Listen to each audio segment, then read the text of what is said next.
because this episode involves sensitive individuals and backgrounds. The Hong Kong Ghost Files team has decided to change the names of all people, places, and buildings mentioned in the story. Any similarities to real people or events are purely coincidental. Now, please put on your headphones. Turn off the lights. Tonight, the story begins.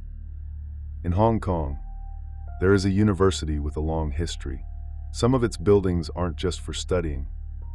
Some of them seem to be hiding secrets that most people don't know about.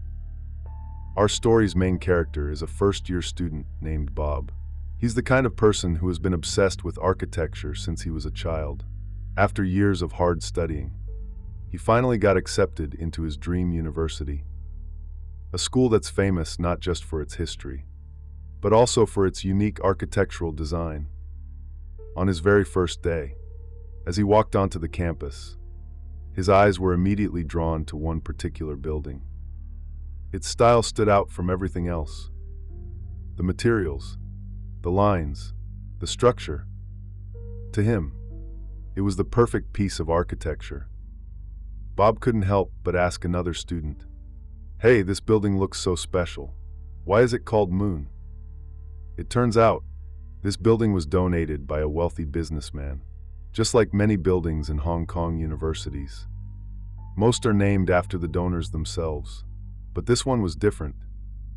It was named after the donor's wife, a way for him to express his deep love for her.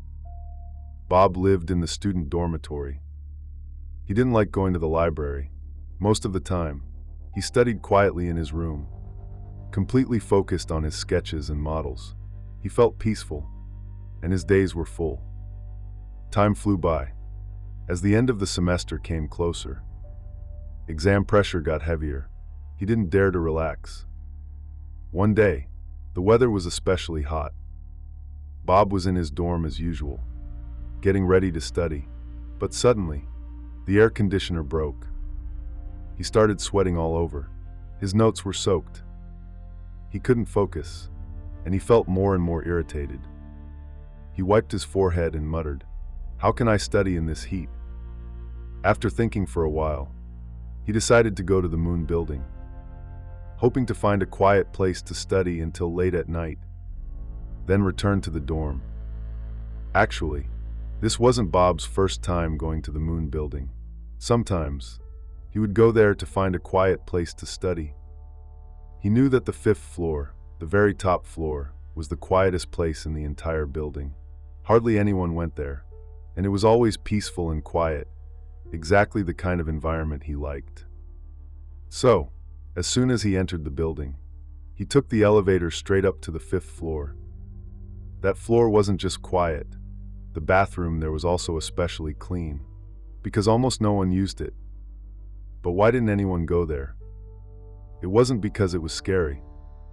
It wasn't dark or creepy. In fact, the 5th floor looked just like the others. However, the Moon building had one special design feature. The elevator could only go up. You couldn't press the button inside to go down. That means, once you were upstairs, you couldn't go back down unless someone else on the ground floor pressed the elevator button from outside. In other words, unless you were willing to take the stairs, you had to wait inside the elevator until someone from downstairs called it. Sometimes, that wait could be really long.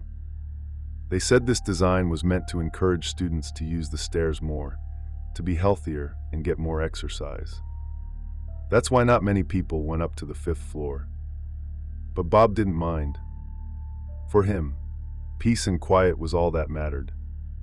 Once he got to the 5th floor, he quickly took out his laptop and books and sat down to study. He put on his earphones and focused on his work, completely immersed. Time passed without him even noticing. By 8 p.m., the whole building had gone silent, and he was the only person left there. Then, all of a sudden, someone gently tapped him on the shoulder. Bob jumped, nearly dropping his earphones. He turned around quickly. It was just the building's security guard. The guard gave him a calm smile and said, I know it's the end of the semester. Everyone's busy with projects. You're working really hard. I can see that. But just a quick reminder, the Moon Building closes at 10 p.m. sharp. I'm finishing up my last patrol for tonight. We don't have a lot of staff here, so make sure to pack up and leave before the doors get locked. Bob nodded politely. The security guard didn't say anything more.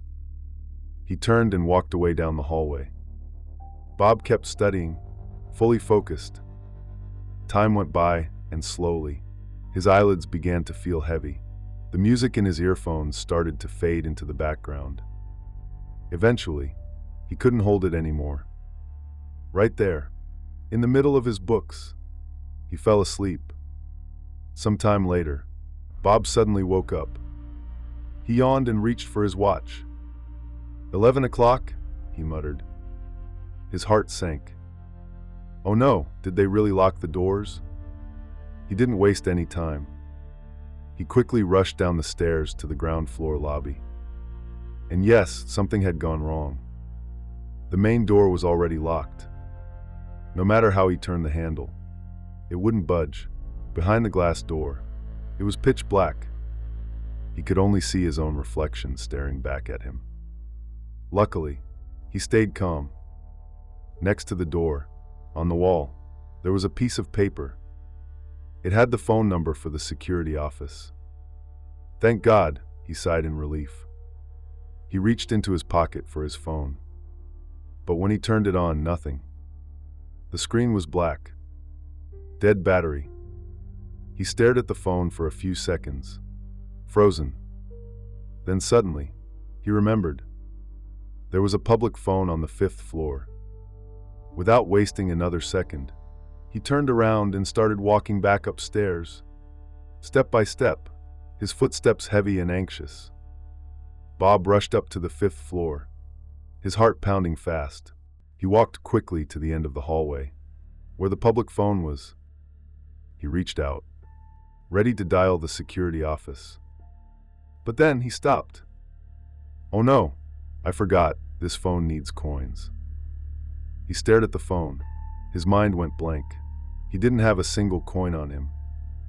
Just as he stood there in silence, not knowing what to do, he suddenly heard the sound of a toilet flushing in the distance.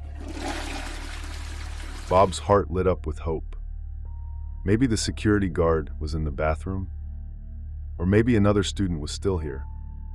He quickly walked to the bathroom door and called out loudly, "Hello, is anyone in there?" No one answered. Just as Bob was about to turn and leave, he heard it again, a loud and clear toilet flushing sound. He stepped back into the bathroom, looking at each of the stalls. The sound had definitely come from inside. But still no one replied. Only the sound of toilets flushing. Again and again. Bob started to feel uneasy. He slowly backed out into the hallway. And just then, a soccer ball rolled out from the end of the corridor. He froze and stared straight ahead. From around the corner, a young man, probably a university student, slowly walked out and picked up the ball. He looked at Bob, gave him a small smile, and then turned and walked away. Bob immediately ran after him. "Hey, do you have a phone I can use?" But by the time Bob got to where the guy had been standing, he was gone. Bob ran down to the 4th floor, but there was still no sign of the boy. How did he disappear so fast? He started to wonder if he had imagined the whole thing. Feeling completely hopeless, he finally stopped, looked around at the empty hallway, and shouted, "Is anyone here? Can someone please help me? I'm stuck. I can't get out." He sat down on the floor, leaning against the wall. His emotions started to crash down on him. Then, as he placed both hands on the ground, he saw a figure slowly approaching. He looked up and immediately froze, shocked to his core. It was an elderly woman, sitting in a wheelchair, smiling gently at him. "Young man, don't be afraid." Her voice was soft and calm. I was locked inside this building too. I didn't bring my phone either. Otherwise, I would have left long ago. But don't worry. I have a key. We can use it to open the door and get out. But I'm in a wheelchair, the old lady said. I can't go down by myself, and the elevator doesn't go down. If you go with me to the ground floor, you can help me open the door. Bob still felt a bit uneasy inside. How could there be an old lady in the university building? Could she be? But when he pushed the wheelchair, it moved. And when he touched her, she was real. Not a ghost, not his imagination. So, he came up with a plan. He would push her into the elevator first, then run down the stairs by himself and press the elevator button from the ground floor. That way, she could come down and they could leave together. But just as he was about to do that, the old lady smiled gently and said, "There's only the two of us here now. Honestly, I'm a bit scared too. Can you not leave me alone in the elevator?" Bob was scared himself. What if the elevator broke down? What would happen then? So in the end, he chose the most difficult, but safest option. He gently lifted the old lady into his arms and carried her down the stairs, step by step, floor by floor. While walking, he asked, "Ma'am, may I ask your name?" She smiled and answered, "My surname is Lee." Bob was curious. "Do you work here at the university? Why were you inside this building?" The old lady answered calmly, "No, my husband worked in architecture. He used to visit this university sometimes, and he brought me here. But he's quite old now, maybe a bit forgetful. He left without me, and I was stuck here, all alone." Bob felt a deep sadness in his chest. "It's okay. Once we get out of the building, I'll stay with you. We'll call the police, and we'll find your husband together." The old lady looked at him, her eyes full of gratitude. "You're truly a good person. In more than 20 years, no one has ever treated me this kindly." Step by step, they finally made it to the ground floor. At the entrance, the old lady looked at the locked door and softly said, "I never thought I'd make it back down tonight. I was starting to wonder how much longer I'd have to wait before someone would finally help me." Then, the old lady slowly reached out her hand and passed the key to Bob. Bob took the key and quickly walked toward the door. His hands were shaking as he slid the key into the lock. He turned it a few times, but no matter how hard he tried, the door wouldn't open. He paused, confused, and turned to the old lady. "Did you give me the wrong key? It's not opening." The old lady still smiled gently, her voice calm and soft. "No, that's the right one. Try again, just one more time." Bob held back his frustration and turned it again. Still nothing. The door didn't move at all. Then suddenly, a bright light shone straight into his face. He instinctively raised his hand to block the glare, then looked again. It was the security guard. Bob let out a breath of relief. Finally, someone had come to help him. The guard walked over and unlocked the door while saying, "Didn't I tell you to leave before 10?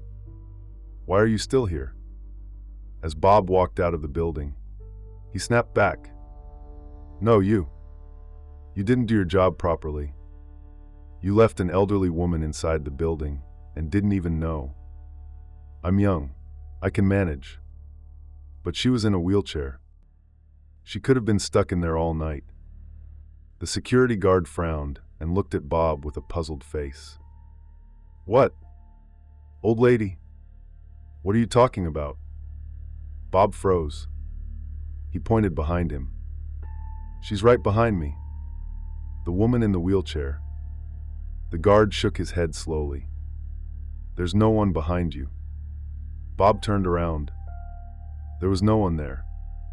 His face instantly went pale. His footsteps slowed, and he couldn't even breathe. He had carried that old lady from the fourth floor all the way down to the ground floor. She was real. She had to be real. The security guard gently patted his shoulder. His voice became more serious. You should go back to your dorm and get some rest. Don't stay here any longer. You're starting to sound confused, like you're not fully awake. Bob lowered his head and walked out of the Moon building in silence. A cold wind blew across the campus, chilling him to the bone. But what made him even colder was the thought running through his mind. That old lady, was she even human? The next morning, after finishing his exam, Bob still felt like he wasn't fully back in the real world. His thoughts kept drifting back to the night before. He sat on the campus lawn, telling a few of his classmates what had happened. Some of them laughed. Some just shook their heads. Wow, your imagination is pretty wild. Bob didn't reply. He just stared down at the grass. Then, one of the quieter students, someone who rarely spoke, suddenly said, "Actually, I think I know who that old lady was." The group instantly fell silent. I heard some strange stories from senior students before.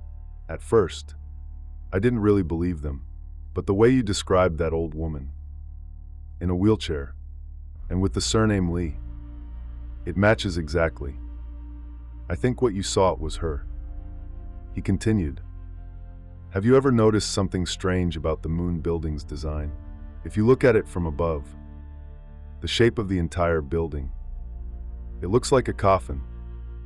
Look at the glass panel above the front entrance. The student continued, if you really look closely, it's not just a normal shape. It looks like an ancient Chinese coin. And those wooden handrails on the stairs, they aren't made with regular building materials. That type of wood, it's the kind they used for making coffins. The other students started looking uneasy. Bob felt a chill slowly creeping through his chest. Think about it again. The elevator in the Moon building. It only goes up, but not down. They say it's to encourage students to take the stairs. But if that's true, wouldn't it make more sense to only allow people to go down by stairs? Some people believe it wasn't a design mistake. They say it was intentional, to stop people in wheelchairs from ever reaching the ground floor again. You know, this building is named after the wife of the rich man who donated it, Moon. The university says it was built to honor her and show his love. But there's a rumor, and it's not so romantic. Moon spent her final years in a wheelchair. She was weak and sick, and her husband, the same rich man who built the building, he had already started seeing someone else. Their relationship had grown cold. After Moon passed away, he named this building after her. The building's design, its feng shui, even its smallest details, were all made to trap her soul inside. Bob couldn't hold it in anymore. Wait, no, that doesn't make sense. The old lady I saw last night, she clearly told me her surname was Lee. But Moon's not named Lee, right? And she told me her husband was an architect who used to bring her to the university. That doesn't sound like some rich tycoon at all.